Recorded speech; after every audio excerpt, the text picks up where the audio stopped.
بسم اللہ الرحمن الرحیم۔ اللہ کے نام سے شروع کرتا ہوں جو بہت ہی مہربان ہمیشہ رحم فرمانے والا ہے۔ سورۃ الانعام مکیہ۔ بسم اللہ الرحمن الرحیم۔ سورہ انعام مکی ہے۔ اس کی آیتیں 165 اور رکوع 20 ہیں۔ اللہ کے نام سے شروع کرتا ہوں جو بہت ہی مہربان ہمیشہ رحم فرمانے والا ہے۔ سورہ انعام آیت نمبر 1۔ الحمد للہ الذی خلق السماوات والارض وجعل الظلمات والنور ثم الذین کفروا بربہم یعدلون۔ ترجمہ: سب تعریفیں اللہ کے لیے ہیں جس نے پیدا فرمایا آسمانوں اور زمین کو اور بنایا اندھیروں کو اور نور کو، پھر بھی جنہوں نے کفر کیا وہ اپنے رب کے ساتھ اوروں کو برابر ٹھہرا رہے ہیں۔ سورہ انعام آیت نمبر 1 کے پہلے حصے کی تفسیر۔ ہر طرف گمراہی کا بھیانک اندھیرا چھایا ہوا تھا۔ انسان کا رشتہ اپنے خالق و پروردگار سے بالکل کٹ چکا تھا۔ کوئی سورج کا پجاری، کوئی ستاروں کا پرستار، کوئی پہاڑوں کی بلند چوٹیوں، بڑے بڑے دریاؤں اور اونچے اونچے درختوں کا عبادت گزار تھا۔ ہندوستان میں 33 کروڑ خداؤں کی خدائی کا ڈنکا بج رہا تھا۔ ایران کے لالہ زاروں میں آتش کدے روشن تھے۔ رستم و سہراب کی سرزمین کے بہادر اور نڈر فرزند آگ کے شعلوں کی جناب میں سجدہ ریز تھے۔ مسیحی دنیا میں ایک خدائے برتر و دانا کی جگہ باپ، بیٹا اور روح القدس تینوں خداؤں کی پرستش ہو رہی تھی۔ اور جزیرہ نمائے عرب کی تو حالت ہی نہ پوچھیے۔ راہ چلتے کوئی پتھر پسند آ گیا، اس کی تراش خراش کی اور اسے اپنی محراب عبادت کی زینت بنا دیا۔ اس وقت اللہ تعالیٰ کے رسول صلی اللہ علیہ وآلہ وسلم نے اعلان کیا کہ آسمان عالم علوی اور زمین عالم سفلی، اندھیرا اور نور، یہ سب مخلوق ہیں اور اپنے وجود، اپنی حیات، اپنی نشو و نما اور اپنی بقا میں اللہ تعالیٰ کے محتاج ہیں۔ اے شرف انسانیت کے پاسبانو، اے بحر علم و دانش کے غواصو، تم خود ہی بتاؤ، کیا تمہیں یہ زیب دیتا ہے کہ اپنے خالق سے منہ موڑ کر مخلوق کے بندے بن جاؤ؟ غنی اور صمد کی جگہ محتاج اور بے بس کی عبادت کرنے لگو۔ یہ ہر چیز حسین و جمیل سہی، پرہیبت و پر جلال سہی، مفید اور نفع بخش سہی، لیکن یہ حسن و جمال، یہ ہیبت و جلال، یہ افادیت اور نفع رسانی ان میں آئی کہاں سے؟ یہ اسی ذات برتر و اعلیٰ کے فضل و کرم کی جلوہ ترازی ہے جس نے انہیں نیست سے ہست کیا، عدم سے موجود کیا، تو حمد و ستائش اسی کی ہونی چاہیے۔ ہر تعریف و توصیف کا وہی مستحق ہے۔ اس حقیقت کے پیش نظر اس سورہ پاک کا آغاز اس آیت کریمہ سے فرمایا گیا۔ ذرا غور کیجئے، انداز بیان کتنا ناصحانہ اور مشفقانہ ہے۔ کسی کی کج روی کا ذکر کیے بغیر، کسی کا نام لیے بغیر اس مختصر سے جملے سے شرک کی لاتعداد قسموں کا بطلان کر کے رکھ دیا جو مختلف اقوام میں رائج تھیں۔ سورہ انعام آیت نمبر 1 کے دوسرے حصے کی تفسیر۔ پھر بھی جنہوں نے کفر کیا۔ ثم حرف عطف ہے، لیکن کوئی دوسرا حرف عطف اس کے قائم مقام نہیں ہو سکتا، کیونکہ یہ معنی عطف پر دلالت کرنے کے ساتھ ساتھ کفار کی ندانی اور ان کے عقیدے کی قباحت کو بھی عیاں کر رہا ہے۔ مقصد یہ ہے کہ یہ جاننے کے باوجود کہ کائنات کی ہر بڑی اور چھوٹی چیز اللہ تعالیٰ کی پیدا کی ہوئی ہے، پھر بھی یہ مخلوق اور محتاج چیزوں کو اللہ تعالیٰ کے برابر سمجھ رہے ہیں۔ کتنے نادان اور کتنے ضیاءکار ہیں یہ لوگ۔ سورہ انعام آیت نمبر 1 کے تیسرے حصے کی تفسیر۔ وہ اپنے رب کے ساتھ اوروں کو برابر ٹھہرا رہے ہیں۔ اس کا معنی ہے ان یجعلون لہ عدیلا، یعنی اپنے معبودان باطل کو خداوند تعالیٰ کا ہمسر اور اس کے برابر بنائے ہوئے ہیں۔ وہ کس طرح انہیں برابر و ہمسر بناتے تھے، اس کی وضاحت امام ابن جریر نے ان الفاظ میں کی ہے، یعنی وہ اللہ تعالیٰ کی عبادت کے ساتھ اپنے باطل خداؤں کی بھی عبادت کیا کرتے ہیں۔ اس سے معلوم ہوا کہ کسی غیر اللہ کی عبادت کرنے کا صاف مطلب یہ ہے کہ اس کو اللہ تعالیٰ کے برابر اور ہمسر یقین کیا جا رہا ہے۔ سورہ انعام آیت نمبر 2۔ هو الذی خلقکم من طین ثم قضى اجلا وَأَجَلٌ مُّسَمًّى عِندَهُ ثُمَّ أَنتُمْ تَمْتَرُونَ۔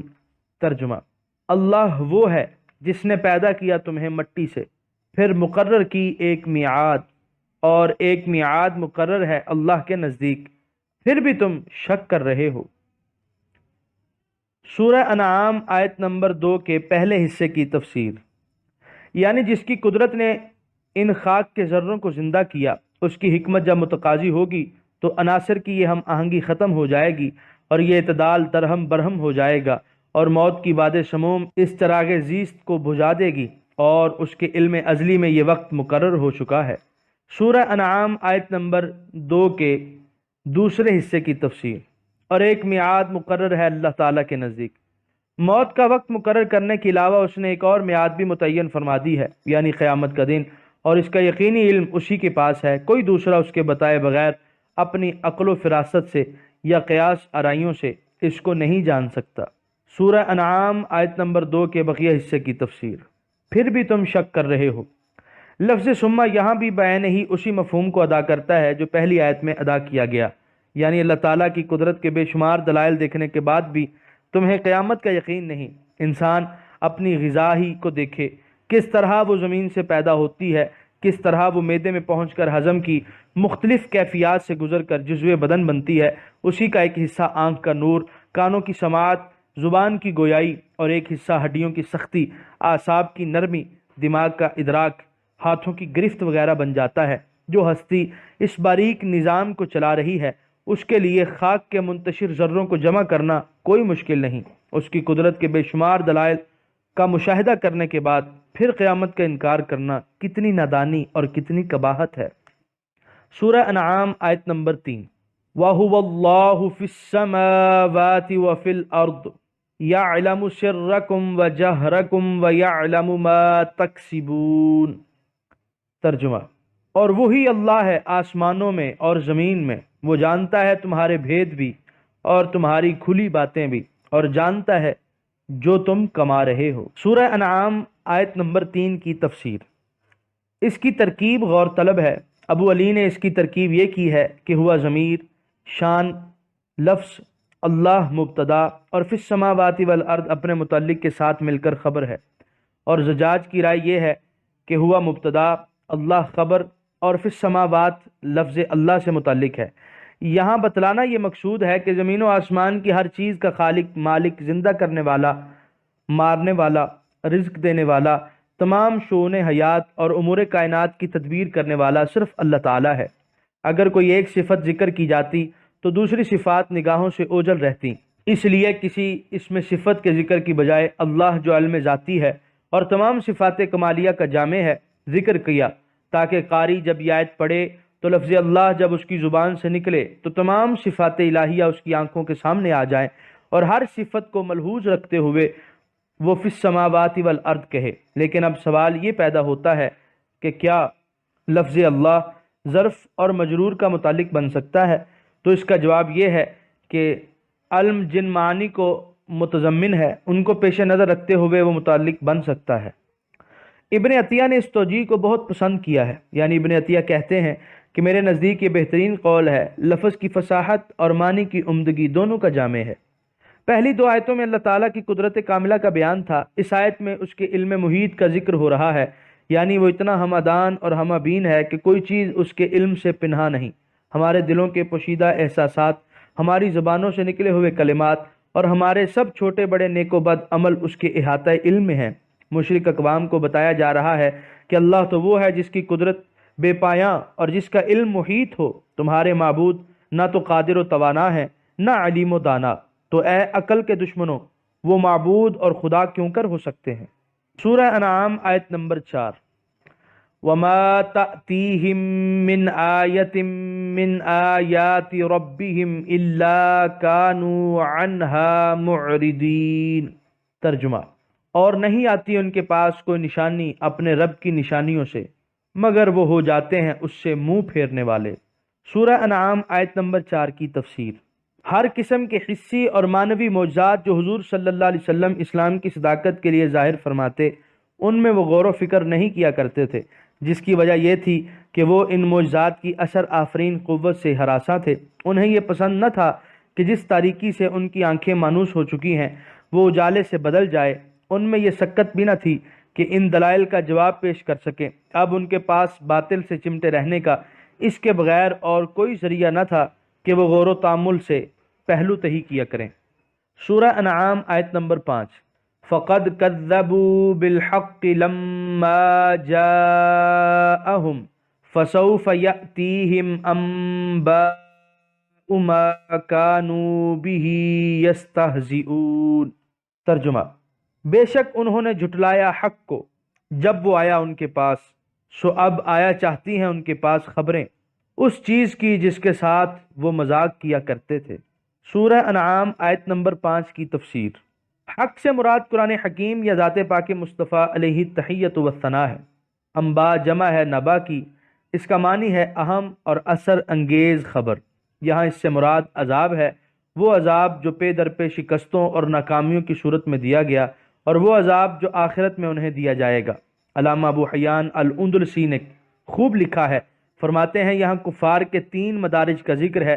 جب آیات پیش کی گئیں تو انہوں نے منہ پھیر لیا، اسی پر اکتفا نہ کیا بلکہ ان کو جھٹلانا شروع کر دیا، اور اس پر بھی بس نہ کی بلکہ ان کا مذاق اڑانے لگ گئے۔ سورہ انعام آیت نمبر 6، الم یروا کم اہلکنا من قبلہم من قرن مکناہم فی الارض ما لم نمکن لہم وارسلنا السماء علیہم مدرارا وجعلنا الانہار تجری من تحتہم فأهلكناهم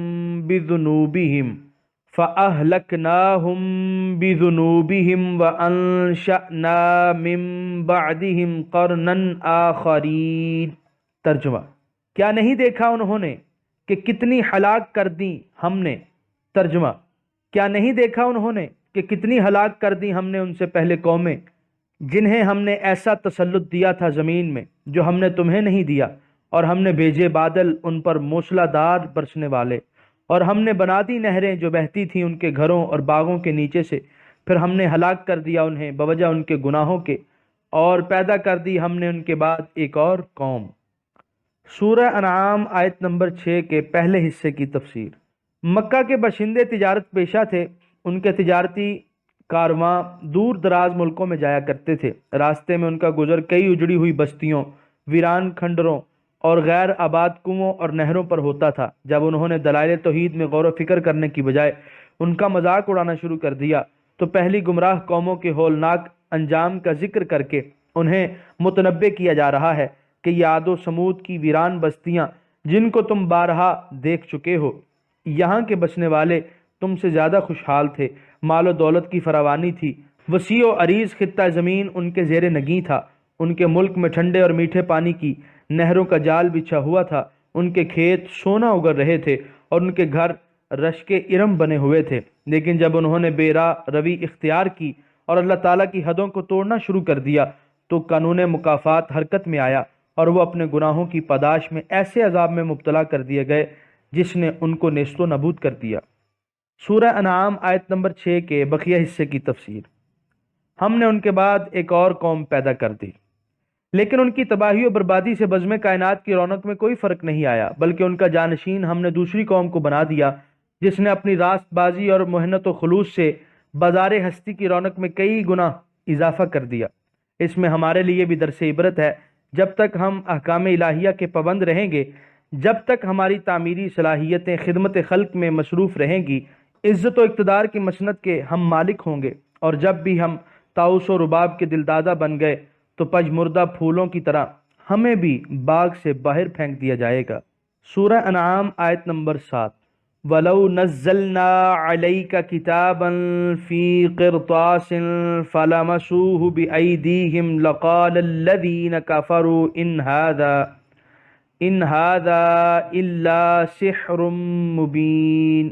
ترجمہ: اور اگر ہم اتارتے آپ پر کتاب لکھی ہوئی کاغذ پر اور وہ چھو بھی لیتے اس کو اپنے ہاتھوں سے، تب بھی کہتے جنہوں نے کفر اختیار کیا ہے کہ نہیں ہے یہ مگر جادو کھلا ہوا۔ سورہ انعام آیت نمبر 7 کی تفسیر۔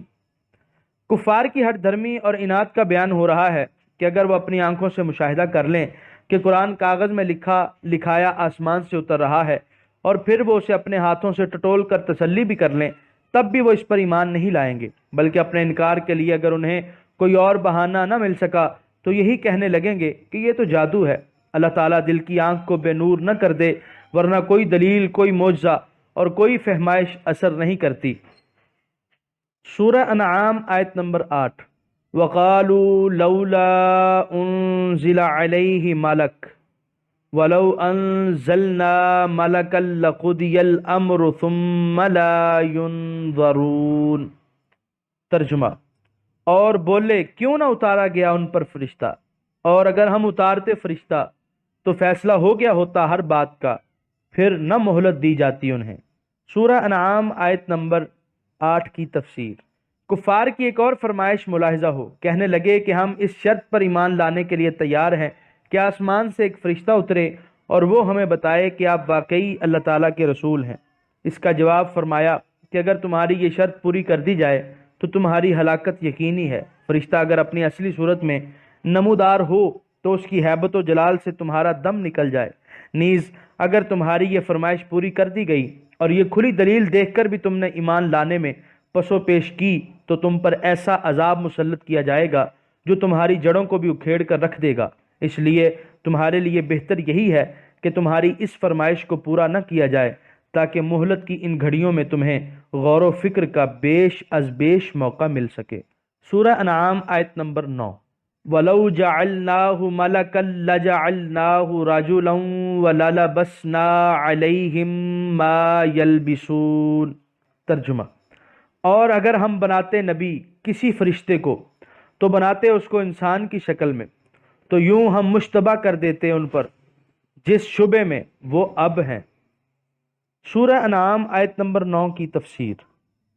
منکرین حق کی نگاہیں فقط حضور صلی اللہ علیہ وسلم کی بشریت تک ہی محدود تھیں۔ وہ نبوت کے اس آفتاب کو دیکھنے سے قاصر تھے جو دل انور کے مطلع پر ذو فشاں تھا، اس لیے انہوں نے اپنے جیسا بشر سمجھ کر حضور صلی اللہ علیہ وآلہ وسلم کی نبوت کو تسلیم کرنے سے انکار کر دیا۔ اللہ تعالیٰ ارشاد فرماتے ہیں کہ اگر فرشتے کو نبی بنا کر تمہاری ہدایت کے لیے بھیجا جاتا تو اس کی دو صورتیں تھیں، یا تو وہ اپنی ملکی شکل میں مبعوث ہوتا یا انسانی لباس میں۔ پہلی صورت میں اس کی ہیبت و جلال کی وجہ سے اس سے استفادہ ناممکن ہوتا، دوسری صورت میں پھر وہ انہی شبہات میں مبتلا ہو جاتے جن میں اب مبتلا ہے۔ سورہ انعام آیت نمبر 10۔ وَلَقَدِ اسْتُهْزِئَ بِرُسُلٍ مِّن قَبْلِكَ فَحَاقَ بِالَّذِينَ سَخِرُوا مِنْهُمْ مَا كَانُوا بِهِ يَسْتَهْزِئُونَ۔ ترجمہ، اور بلا شبہ مذاق اڑایا گیا رسولوں کا آپ سے پہلے، پھر گھیر لیا انہیں جو مذاق اڑاتے تھے رسولوں کا اس چیز نے جس کے ساتھ مذاق اڑایا کرتے تھے۔ سورہ انعام آیت نمبر 10 کی تفسیر۔ اللہ تعالیٰ اپنے محبوب کریم صلی اللہ علیہ وآلہ وسلم کو تسلی دے رہے ہیں کہ یہ عناد، یہ انکار اور یہ مذاق و تمسخر جس سے آپ کو واسطہ پڑ رہا ہے کوئی نئی چیز نہیں۔ آپ سے پہلے بھی انبیاء کے ساتھ منکرین حق کا یہی سلوک رہا ہے، وہ بھی ان گستاخیوں اور بے ادبیوں کے باعث برباد کر دیے گئے، اور ان کا انجام بھی سنت الہیہ کے مطابق یہی ہوگا کہ نیست و نابود کر دیے جائیں گے۔ یہاں پر 7ویں پارے کا 7واں رکوع مکمل ہوا۔